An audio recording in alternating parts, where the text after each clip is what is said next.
এটা হলো drone motor kit. এখানে 4টি মোটর রয়েছে। আমরা এটা দিয়ে আজকে একটি ড্রোন তৈরি করব। ড্রোন তৈরি করার জন্য দরকার হবে আমাদের এরকম আপনার আইসক্রিমের যে স্টিক সেগুলো।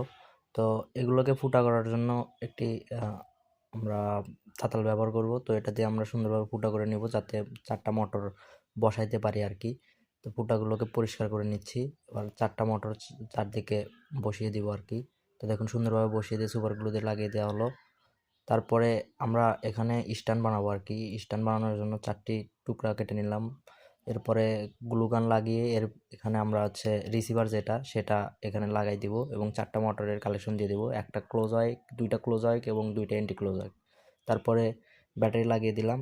এরপরে আমরা ব্যাটারির কালেকশনটা করে নিলাম। এবার কিন্তু আমাদের ড্রোন রেডি হয়ে গেছে। এবার চলুন এটা চেক করে দেখা যাক। হ্যাঁ দেখুন পাখাগুলো লাগিয়ে দিলাম, চলুন উড়িয়ে দেখি। তো অন করে নিলাম, এবার উড়িয়ে দেখা যাক।